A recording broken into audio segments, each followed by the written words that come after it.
إن الحمد لله نحمده ونستعينه ونستغفره ونعوذ بالله من شرور أنفسنا وسيئات أعمالنا من يهده الله فلا مضل له ومن يضلل فلا هادي له أشهد أن لا إله إلا الله وأشهد أن محمدا عبده ورسوله.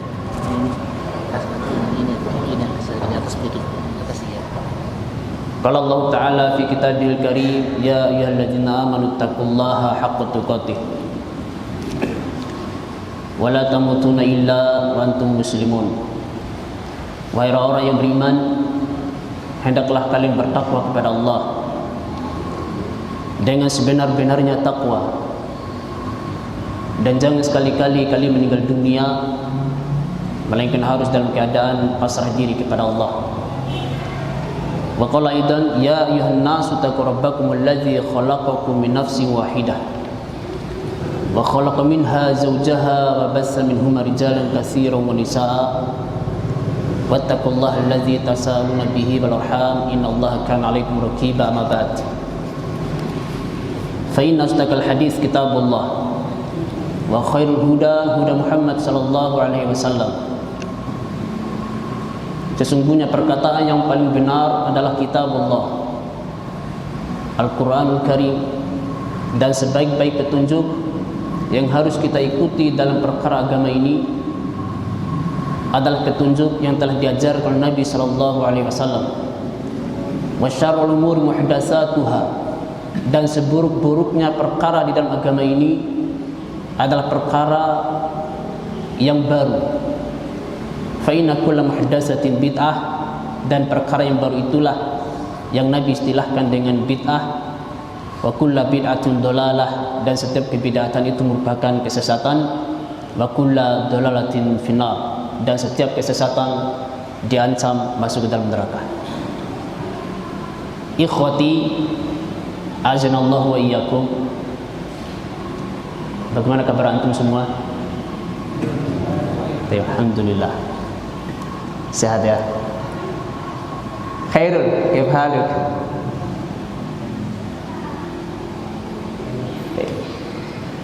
Kita bersyukur kepada Allah Subhanahu wa taala, ya, tidak pernah bosan. Biasanya di setiap awal muqaddimah ceramah maupun khutbah, senantiasa kita bersyukur dan tidak pernah bosan untuk mengaturkan rasa syukur kita kepada Allah Subhanahu wa taala. Sebagaimana Allah juga tidak pernah bosan untuk senantiasa mencurahkan rahmat-Nya kepada kita. Allah tidak pernah bosan untuk senantiasa memberikan nikmat, satu nikmat yang tak pernah putus, tidak berpenghujung dan tidak mampu kita menghitungnya. Dan nikmat yang paling besar yang melekat pada kita, satu nikmat yang Allah berikan kepada orang yang Allah cintai, kepada hamba pilihan Allah Subhanahu wa taala, yaitu nikmatul iman. Ketika kita dimudahkan dalam beribadah kepada Allah, ketika kita diberi petunjuk untuk mempelajari kitabnya dan sunnah Nabi sallallahu alaihi wasallam. Ikhwati azanallahu wa iyyakum, pada kesempatan yang mulia ini kita akan coba membahas tentang makna taqwa, dan kita akan kutip dari kitab Al-Imam An-Nawawi, yaitu kitab Riyadhus Shalihin, kemudian disyarah oleh Syekh Muhammad bin Shalih Al-Utsaimin. Bab at-taqwa. Berkata Syekh Utsaimin bahwasanya at-taqwa itu ia terambil dari kata waqayaki, wiqayatan, waqayaki, wiqayatan, yaitu bermakna mewaspadai atau berhati-hati. Ini makna asal daripada at-taqwa. Makanya dari kalimat inilah muncullah kata al-wiqayatu khairun minal ilaj. Ini kalimatnya ma'ruf. Bersikap hati-hati atau mewaspadai lebih baik daripada mengobati, atau dalam bahasa Indonesianya mencegah lebih baik daripada mengobati. Wa huwa yattakhidul insanu ma yaqihi min azabillah, yaitu hendaklah seorang hamba bersikap hati-hati, waspada daripada azab Allah Subhanahu wa taala. Dengan cara apa? Yaitu dengan cara hendaknya seorang hamba mengerjakan segala apa yang diperintahkan oleh Allah Subhanahu wa taala berupa kewajiban. Demikian pula perkara-perkara yang dicintai oleh Allah Subhanahu wa taala dan juga perkara-perkara yang sunnah.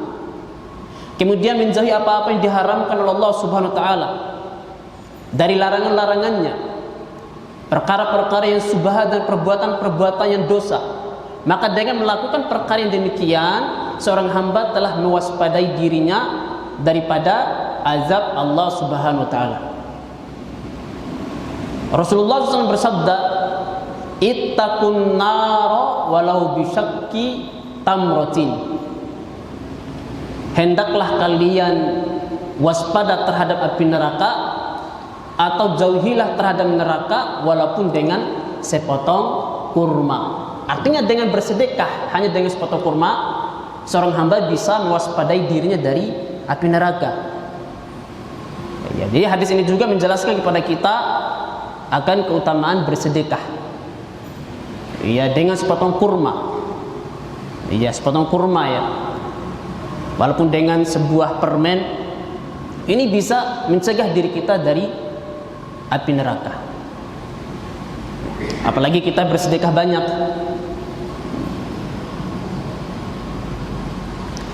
At-taqwa banyak didefinisikan oleh para ulama, baik dari kalangan para sahabat, para tabi'in, dan ulama-ulama yang datang setelahnya. Namun definisi takwa yang paling ma'ruf, sebagaimana yang telah kita ketahui, yaitu dengan menjalankan segala apa yang diperintahkan oleh Allah dan menjauhi apa-apa yang dilarang oleh Allah Subhanahu wa taala. Ini diantara definisi takwa, dan ini yang paling ma'ruf di kalangan kaum muslimin, terkhusus di Indonesia ini. Namun rupanya masih banyak definisi takwa yang lain yang lebih dipilih oleh para ulama dan yang lebih mencakup dan lebih tepat. Di antaranya adalah definisi takwa dari Thalab bin Habib, dan juga definisi takwa dari Ali bin Abi Thalib.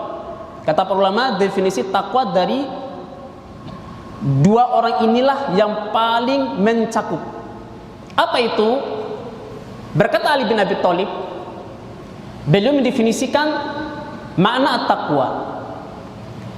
At-taqwa huwa al-khawfu minal jalil, yaitu seorang hamba senantiasa takut kepada Allah.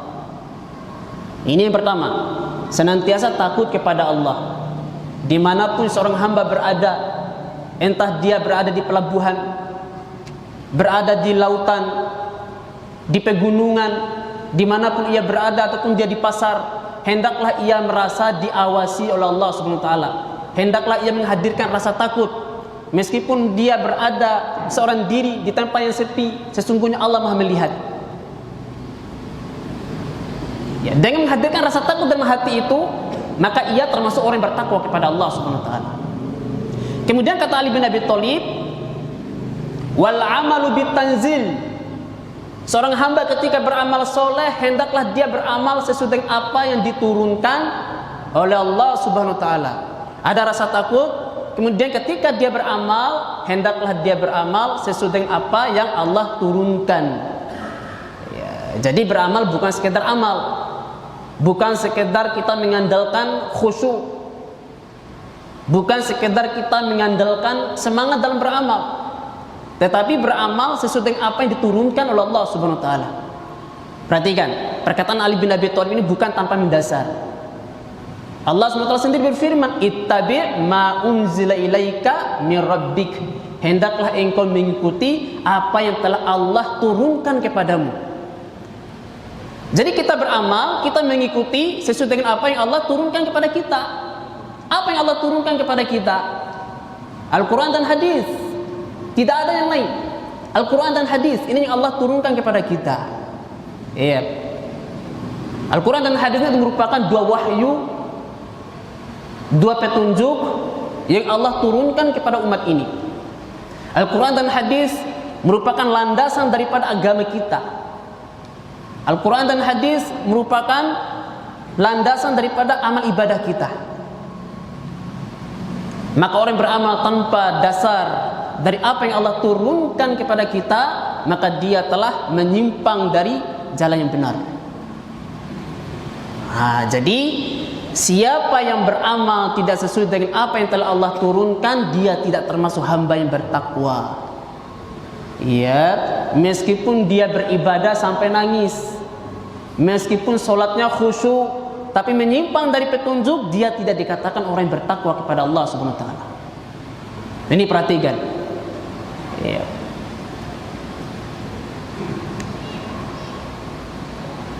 Bahkan Imam Ibnu Qayyim al-Jauziyah rahimahullah taala pernah menyebutkan, barang siapa yang beramal soleh sampai dia menangis-nangis, bahkan dia sangat khusyuknya, tapi tidak sesuai dengan kitabullah dan sunnah Nabi SAW, maka ketahuilah ibadahnya itu merupakan talbisul iblis. Ini keras sekali kata Ibnu Qayyim. Talbis, antum tahu talbis?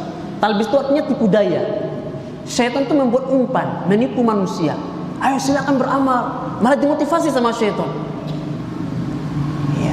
Nah, ketika manusia itu sudah terpancing, kemudian beramal, maka kenalah dia perangkap syaitan. Sebenarnya dia melakukan ibadah itu adalah bisikan daripada syaitan. Bahkan syaitan menyuruhnya untuk melakukan ibadah, supaya dia terjerumus di dalam dosa yang lebih besar lagi, yaitu perbuatan bid'ah. Ya, ada perkataan yang paling ma'ruf dari seorang ulama, yaitu Sufyan al-Thawri rahimahullah ta'ala mengatakan bahwasanya al-bid'atu ahabbu ila iblis minal ma'siyati, bahwasanya perbuatan bid'ah itu lebih dicintai oleh iblis daripada perbuatan maksiat. Jadi antusias syaitan mengajak manusia untuk berbuat bid'ah ini lebih besar daripada usaha iblis untuk menjerumuskan manusia kepada perbuatan maksiat. Nah, jadi barang siapa yang beribadah kepada Allah dengan khusyuknya sampai dia mencucurkan air mata, maka ini merupakan tipu daya daripada syaitan. Yap. Maka perhatikanlah ibadah kita. Ya, pokok yang paling pertama kali harus kita ketahui dalam ibadah adalah bagaimana supaya ibadah kita ini benar. Ibadah kita harus benar dulu, sesuaikan dengan apa yang diturunkan oleh Allah Subhanahu wa taala, karena ini yang Allah perintahkan kepada kita. Ittabi ma unzila ilaika min rabbik, ikuti apa yang Allah turunkan kepadamu. Wala tattabi ahwa'ahum, janganlah kalian mengikuti hawa nafsu mereka. Jadi di sini ada mengikuti apa yang Allah turunkan, di sini ada larangan jangan mengikuti hawa nafsu. Jadi hawa nafsu itu adalah lawan daripada apa yang Allah turunkan kepada kita. Ya, hawa nafsu itu adalah apa yang kita inginkan, sesuai dengan hawa nafsu kita, keinginan kita, inovasi kita dalam beramal. Ini hawa nafsu semua.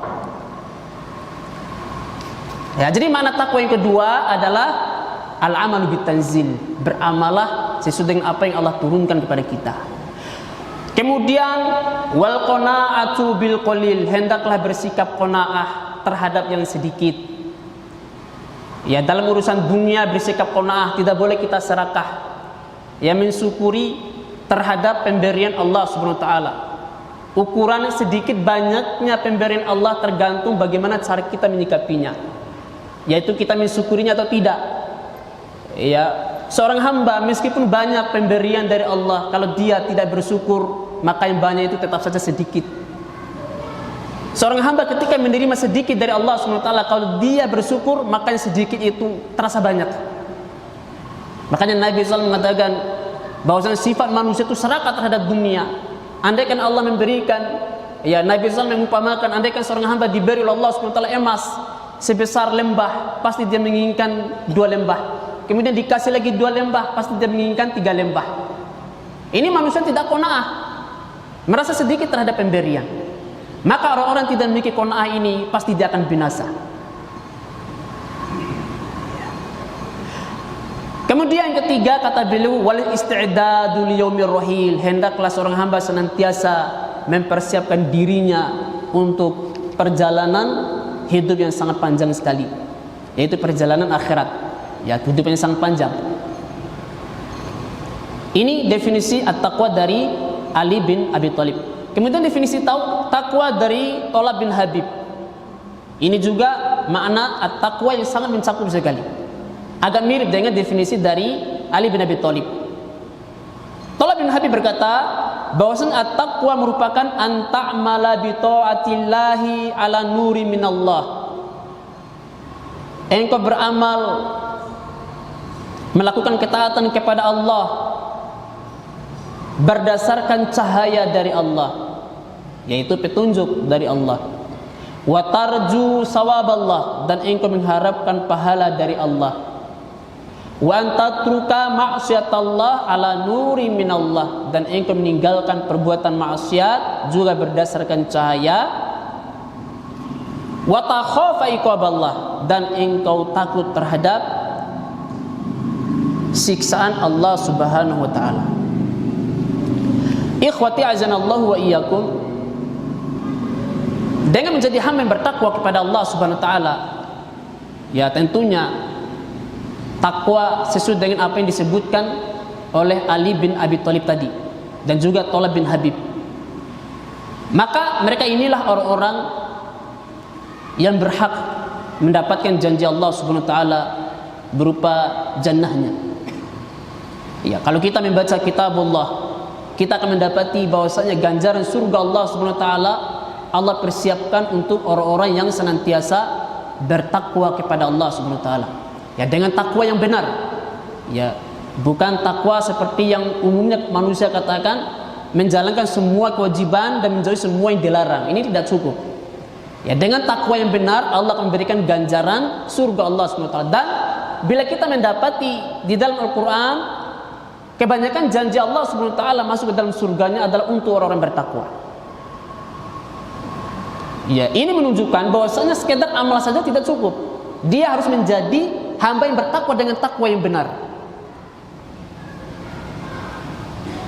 Ya, bagi orang yang mengkhatamkan Al-Qur'an pasti akan mendapati itu janji surga bagi orang bertakwa.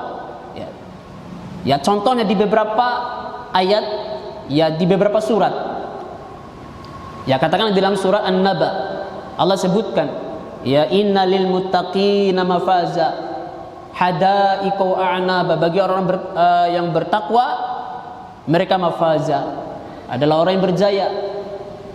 Hadaiqa wa a'naba, bagi mereka adalah kebun-kebun anggur. Wa kawaiba atraba, dan bagi mereka ada bidadari-bidadari yang sebayang umurnya, dan seterusnya.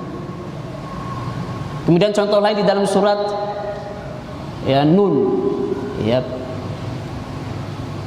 innalil muttaqina 'inda rabbihim jannatun na'im, bagi orang bertakwa kepada Allah bagi mereka adalah surga yang penuh kenikmatan. Ya. Demikian pula dalam surah Al-Mursalat, ya innal muttaqina fi dhilalin wa 'uyun, sesungguhnya bagi orang-orang bertakwa kepada Allah mereka berada di dalam naungan-naungan dan mata air di surga Allah Subhanahu wa taala. Dan banyak sekali selalu Allah sebutkan balasan surga bagi orang bertakwa kepada Allah Subhanahu wa taala.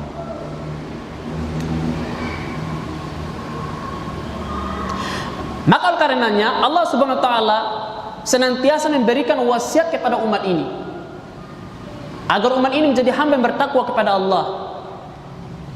Dan alangkah banyaknya wasiat Allah Subhanahu wa taala tentang takwa. Demikian pula Nabi sallallahu alaihi wasallam juga memberikan wasiat kepada umat ini agar menjadi hamba yang bertakwa. Demikian juga orang-orang saleh dari kalangan para sahabat. Mereka banyak memberikan wasiat tentang at-taqwa. Ini menunjukkan bahwasanya at-taqwa adalah amalan yang paling besar di dalam agama ini. Ini menunjukkan bahwasanya ketakwaan merupakan ibadah yang harus kita perhatikan dalam kehidupan kita sehari-hari. Bahkan Allah katakan sebagai wasiatnya terhadap umat-umat terdahulu, walaqad wasaynal ladzina utul kitaba min qablikum wa iyyakum an ittaqullah. Kami telah wasiatkan kepada orang-orang terdahulu, orang-orang sebelum kalian, dan juga kami wasiatkan kepada kalian agar kalian menjadi hamba yang bertakwa kepada Allah. Jadi bukan beriman saja, tapi harus menjadi hamba yang bertakwa kepada Allah.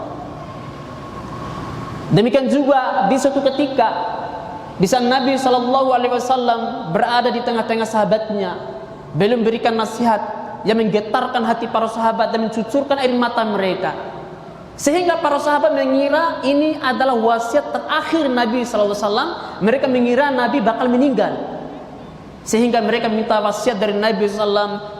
Ya Rasulullah, wahai Rasulullah, seakan-akan ini merupakan tausiah terakhir. Wahai Rasulullah, berikanlah wasiat kepada kami. Wahai Rasulullah, apa wasiat yang paling penting? Lihat, wasiat yang seakan-akan orang yang akan meninggal, artinya ini wasiat terakhir. Ya, kalau wasiat terakhir itu wasiat yang paling penting yang harus diutamakan. Apa kata Nabi SAW? Usikum bitaqwallahi azza wa jalla. Saya wasiatkan kepada kalian agar kalian bertakwa kepada Allah azza wa jalla. Ini wasiat pertama dari Nabi SAW. Ini menunjukkan bahwasanya ketakwaan benar-benar harus diperhatikan oleh kita kaum muslimin. Demikian pula wasiat Abdullah bin Abbas radhiyallahu ta'ala anhuma. Beliau mengatakan, "Alaikum bitaqwallahi wal istiqamah wa iyyakum wal bidah." Saya wasiatkan kepada kalian agar kalian menjadi hamba yang bertakwa kepada Allah, dan hendaklah kalian istiqamah di atas ketakwaan itu, dan jauhilah perbuatan bid'ah. Ini wasiat siapa? Ibnu Abbas.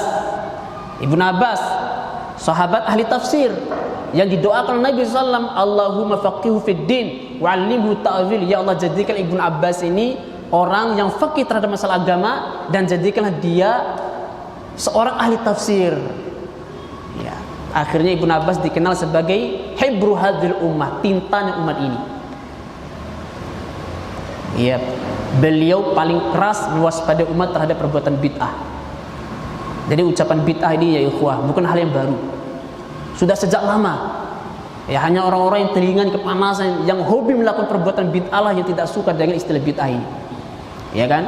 Ya sama, ya seorang yang minum khamar. Kalau kita singgung tentang khamar, tersinggung enggak mereka? Ya tersinggung. Ya. Jadi orang yang paling tersinggung adalah orang yang hobi melakukan perbuatan maksiat itu sendiri. Orang yang hobi berzina, kalau kita singgung tentang zina, Pak, mereka pasti orang yang paling tersinggung, pasti paling marah. Ya, demikian pula orang berbuat syirik, ya kan? Orang berbuat bid'ah, kalau kita singgung tentang syirik dan bid'ah, mereka adalah orang yang paling marah. Ya, jadi istilah bid'ah ini bukan hal yang baru.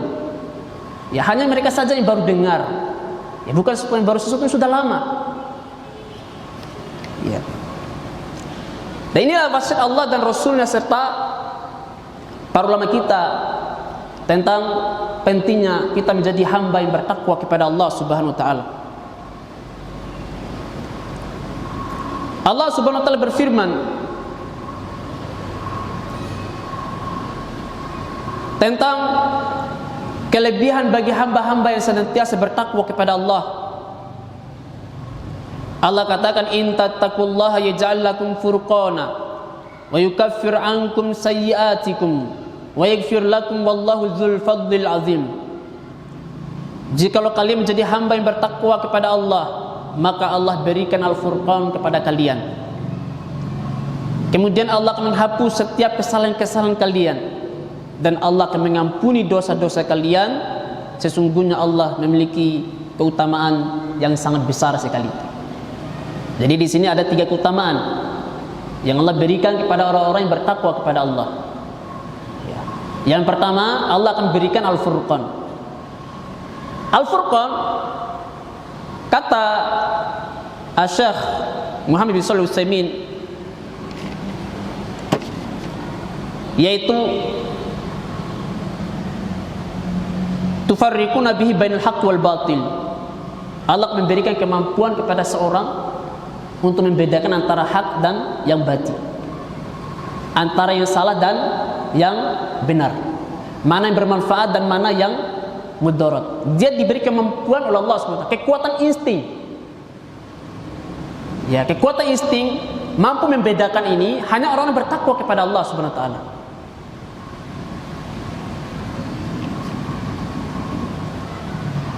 Ya, makanya seorang yang dipercaya jadi hakim yang memutuskan perkara di antara manusia, ini harus orang yang bertakwa kepada Allah.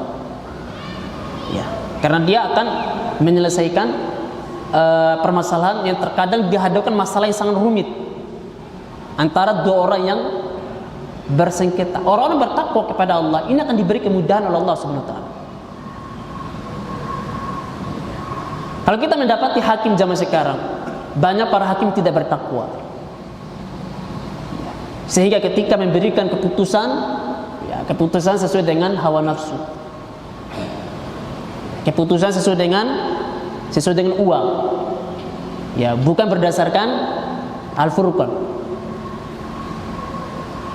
Demikian juga makna daripada Al-Furqan di sini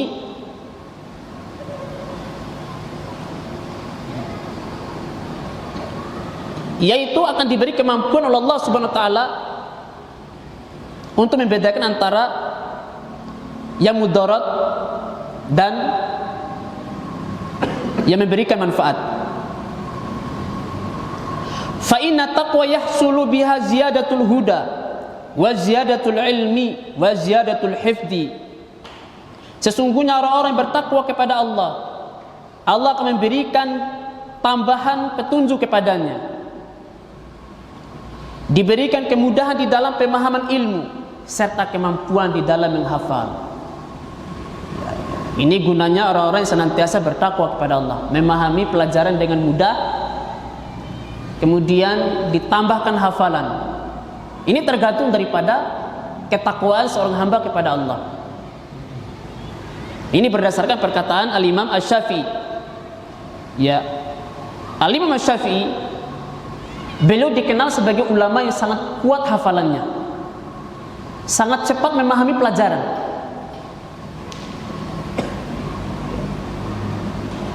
Bahkan ketika beliau masuk ke dalam pasar, Al-Imam Syafi'i biasa memasukkan kapas ke dalam telinga beliau. Kenapa? Karena tidaklah setiap ucapan manusia di pasar selalu dihafal oleh Imam Syafi'i. Hanya sekedar lewat satu ucapan itu langsung masuk dalam kepalanya Imam Syafi'i. Bahkan kitab Al-Muwatta, ya, satu-satunya murid Imam Malik yang paling bagus hafalannya adalah Imam Syafi'i. Beliau menghafal kitab Al-Muwatta sekedar satu kali baca langsung hafal. Ya, kitab kumpulan hadis yang pertama kali, kitab Al-Muwatta Imam Syafi'i, Imam Malik itu dihafal oleh Imam Syafi'i di luar kepala. Saking kuatnya hafalan beliau. Namun suatu ketika Imam Syafi'i merasakan buruknya hafalan beliau. Kemudian beliau mengeluhkan kepada gurunya Al-Imam Al-Waqi', seorang ulama besar, ulama ahli hadis. Berkata Imam Syafi'i, "Syakautu ila Waqi'i su'i hifdzi." Aku mengeluhkan kepada Imam Waqi' akan buruknya hafalanku. Farsyadani ila tarkil ma'asi. Maka beliau memberikan isyarat kepada saya agar saya meninggalkan perbuatan maksiat. Waqala, berkata Imam Waqi', "I'lam bi annal ilma nur." Ketahuilah bahwasanya ilmu itu merupakan cahaya. Wa nurullahi la yu'tahu 'asi. Sesungguhnya cahaya Allah itu tidak akan diberikan kepada pelaku maksiat. Karena sesungguhnya maksiat itu merupakan kegelapan. Kemaksiatan itu merupakan keburukan. Sedangkan ilmu itu merupakan cahaya. Ya, maka tidak akan bisa bercampur antara cahaya dengan kegelapan. Akan padam cahaya itu dengan kegelapan maksiat. Ya. Maka orang-orang yang senantiasa bertakwa kepada Allah, dia akan senantiasa diberi cahaya oleh Allah, kemudahan di dalam memahami ilmu, di dalam menghafal. Ya, jadi kalau ada seorang hamba yang ingin menghafal Al-Quran, mempelajari ilmu, pertama kali hendaklah ia mengasah ketakwaannya kepada Allah Subhanahu wa taala. Janganlah seorang hamba menjadi seorang penuntut ilmu, di lain sisi dia juga bermaksiat kepada Allah, hobi berbuat maksiat.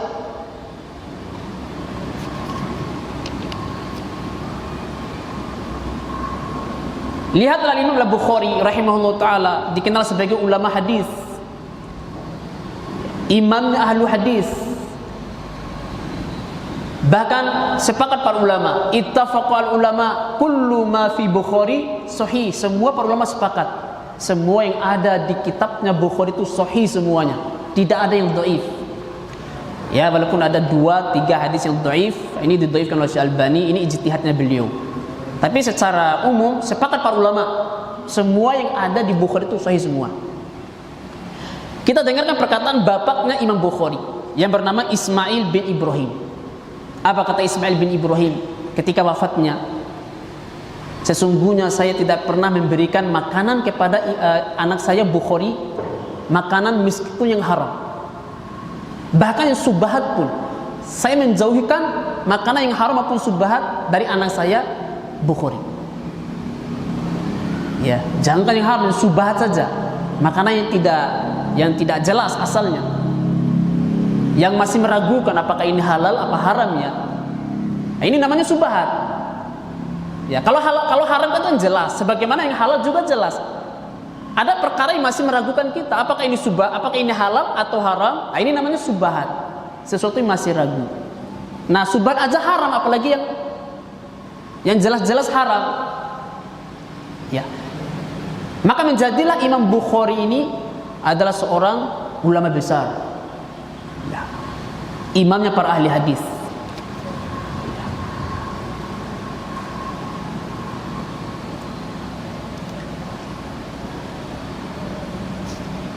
Kemudian di antara keutamaan lain daripada menjadi hamba yang bertakwa kepada Allah Subhanahu wa taala,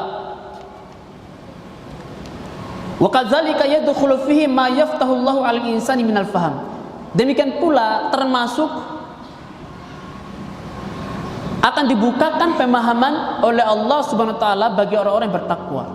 Karena sesungguhnya ketakwaan itu sababul quwwatil faham, adalah sebab kekuatan pemahaman, kata beliau. Dan kekuatan pemahaman itu adalah sebab bertambahnya ilmu. Ya, jadi kalau ingin ilmu bertambah, ini harus punya pemahaman. Ya, pemahaman ini merupakan pintu masuknya ilmu.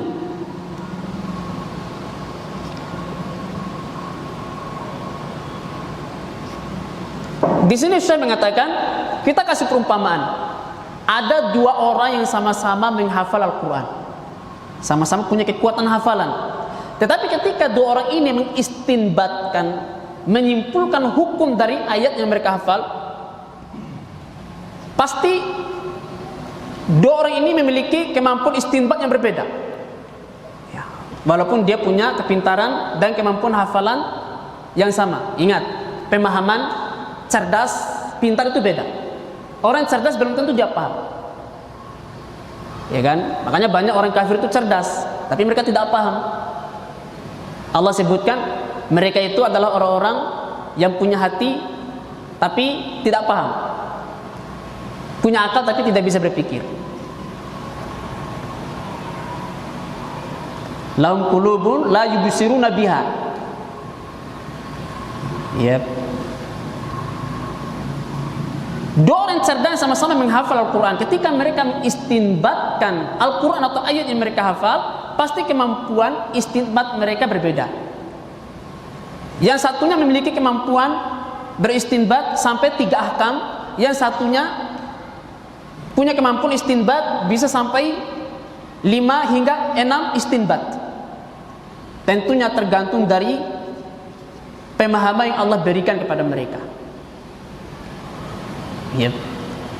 Satu hadis, ya, karena satu hadis itu kan ada faedah-faedah yang bisa kita petik di situ. Terkadang kita bisa menyimpulkan hadis ini ada 3 faedah. Ya, terkadang ada orang lain memberikan faedah kepada hadis itu sampai 5 faedah, bahkan sampai 10 faedah, tergantung dari kemampuan di dalam pemahaman. Kita ambil contoh seperti Imam Syafi'i. Ya, Imam Syafi'i ini diberi kekuatan pemahaman oleh Allah Subhanahu wa taala. Dikatakan manusia yang paling cerdas. Ahmad bin Du'ad, seorang tokoh Mu'tazilah, ya, ketika diajak untuk berdebat dengan Imam Syafi'i, apa kata Ahmad bin Du'ad? Saya tidak ingin berdebat dengan orang yang memiliki kecerdasan setengah daripada kecerdasan penduduk manusia di dunia. Ya, bukan sekedar kecerdasan, beliau juga punya pemahaman yang luar biasa Imam Syafi'i ini.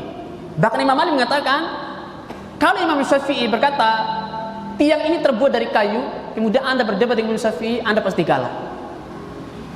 Ini kekuatan pemahaman beliau luar biasa Imam Syafi'i. Nah, pernah suatu ketika Imam Syafi'i beliau bertamu di rumahnya Imam Ahmad bin Hanbal. Ya, karena seorang ulama besar datang bertamu. Jadi keluarga Imam Ahmad bin Hanbal ini, ya, mereka penasaran, ingin melihat Imam Syafi'i itu seperti apa. Ingin melihat bagaimana keilmuan beliau, bagaimana ibadah beliau, bagaimana muamalah beliau. ya sebagai ulama yang luar biasa ini.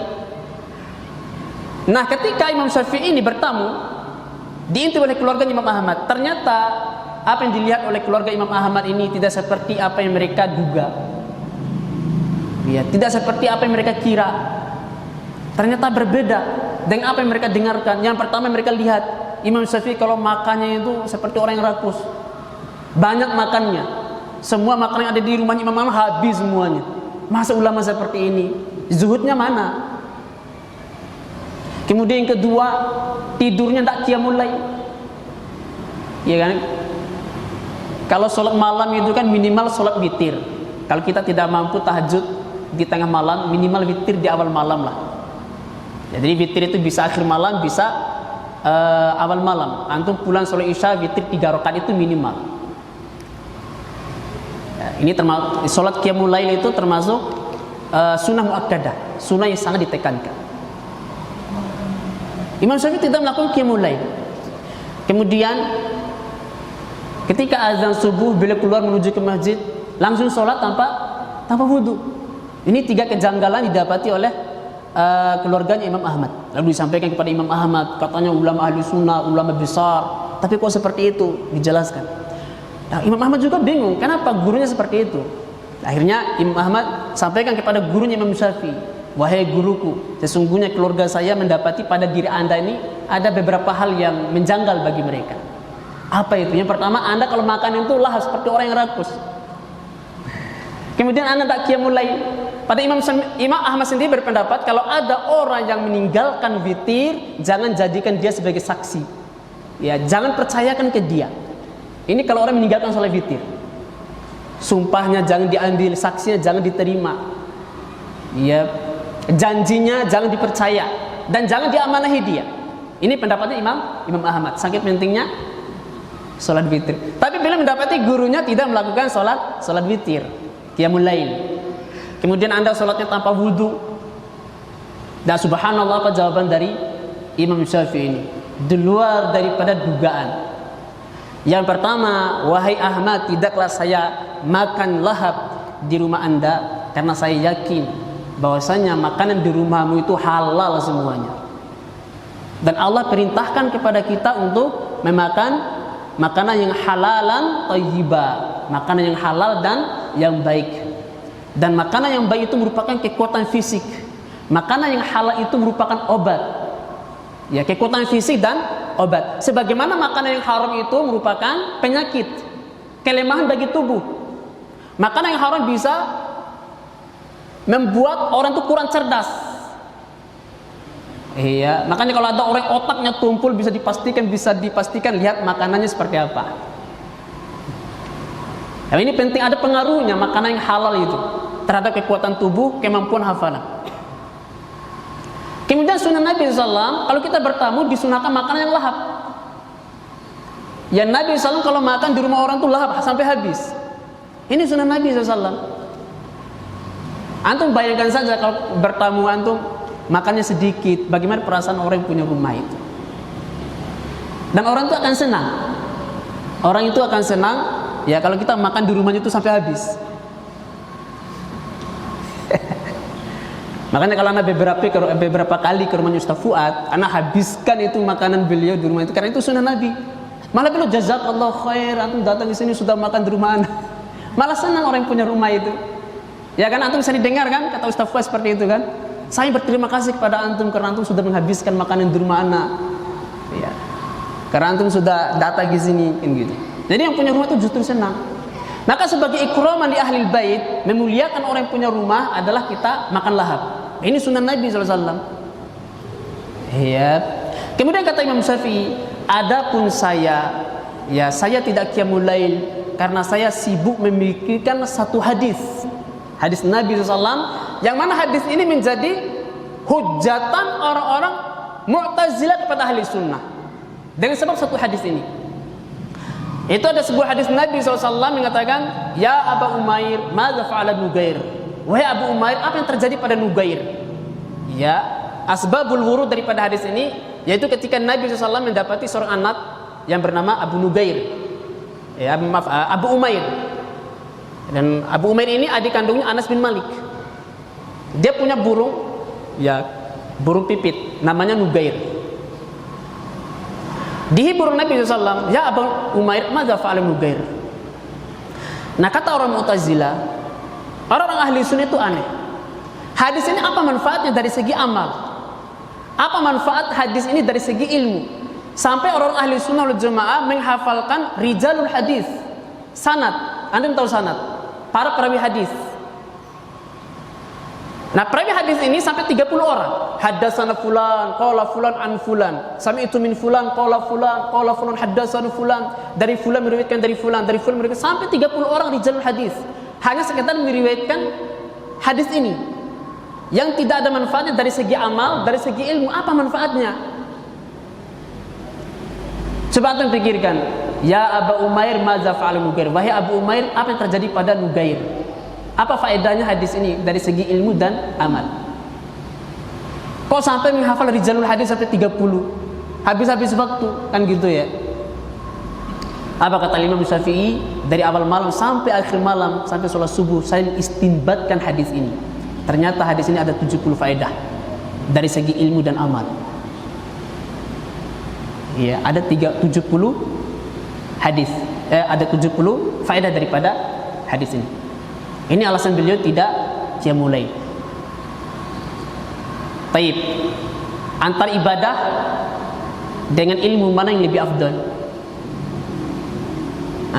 Ilmu lebih afdal. Antum pelajar hadis mengistinbatkan ilmu itu lebih afdal daripada qiyamul lail. Imam Ahmad sendiri mengatakan demikian. Ilmu itu lebih afdal daripada qiyamul lail. Karena qiyamul lail untuk diri kita, sedangkan ilmu untuk orang lain. Dan subhanallah, dari istinbat tersebut, ya, akhirnya memberikan faedah yang luar biasa. Faedah yang pertama, disunahkan kita memanggil, diawali dengan kata Abu. Ya, walaupun anaknya masih kecil. Ini Abu Umair ini masih kecil, dia adiknya Anas bin Malik, belum balik, dipanggil Nabi SAW Abu Umair, sudah ada abunya. Ya, ini sunnah, meskipun dia belum menikah atau belum punya anak atau belum balik, tetap disunahkan kita mengawali kalimat dengan Abu. Nah, ketika ada orang-orang yang menghujat, kenapa sih ahlu sunnah kok pakai abu-abu segala? Ya, dalilnya apa? Ya Abu Umair, madza fa'ala Nugair? Hasil daripada istinbat Imam Syafi'i. Lihat pemahaman beliau. Pemahaman Imam Asy-Syafi'i. Kemudian kata Imam Syafi'i, adapun saya langsung sholat tidak berwudu karena masih ada wudu pada sholat Isya dan belum batal wudunya. Nah, jadi intinya di sini kekuatan istinbat dari Al-Imam Asy-Syafi'i. Ya, ini tidaklah lain melainkan karena pemahaman yang Allah berikan kepada beliau dan ketakwaan yang ada pada beliau.